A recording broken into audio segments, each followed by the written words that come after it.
నమస్తే, welcome to hit TV. నా పేరు నరేష్. ఈరోజు మన గెస్ట్ ఎంతోమంది జ్యోతిష్యులకు, ఆస్ట్రాలజర్స్కి ఇన్స్పిరేషన్, అలాగే ద క్యాప్టెన్ ఆఫ్ ఆస్ట్రాలజీషిప్ పూజ్య గురూజీ వేణుస్వామి గారు ఉన్నారు. నమస్తే నాన్న. ఓం నమో వెంకటేశాయ. హిట్ టీవీ ప్రేక్షకులందరికీ కూడా శ్రీ విశ్వావసునామ సంవత్సర ఉగాది శుభాకాంక్షలు. అలాగే ఈ విశ్వాస నామ సంవత్సరాన కుంభరాశి వారికి ఏ విధంగా ఉంది? సో కుంభరాశి వారికి ఏలినాటి శని చివరి దశలో ఉంది. 3వ పాదంలో ఏలినాటి శని నడుస్తూ ఉంది. 2వ ఇంట్లో ధనస్థానంలో ప్రత్యేకించి డబ్బుకు సంబంధించిన సమస్యలు కనిపిస్తూ ఉన్నాయి. విపరీతమైన ధన నష్టం ఉండే అవకాశం ఉంది.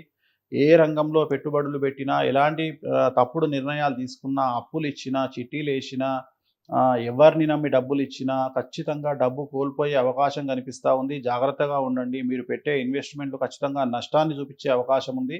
కుటుంబంలో మానసికంగా చాలా తీవ్రంగా సమస్యలు ఉండబోతూ ఉన్నాయి. వాహన ప్రమాదాలు ఉంటాయి. విద్యార్థులకు, ఉద్యోగస్తులకు, ప్రభుత్వ ఉద్యోగస్తులకు, వ్యాపారస్తులకు కేసుల పరంగా ఇబ్బందులు ఉండే అవకాశం ఉంది. వాహన ప్రమాదాలు ఉంటాయి కాబట్టి నలుపు రంగు వాహనాలకు, నలుపు రంగు దుస్తులకు, నలుపు రంగు వస్తువులకు దూరంగా ఉండండి. తిరునల్లార్ శనీశ్వర ఆలయంలో ప్రత్యేకమైన శని పూజ నిర్వహించడం ద్వారా సమస్యల నుండి గట్టెక్కుతారు. గురుగారు,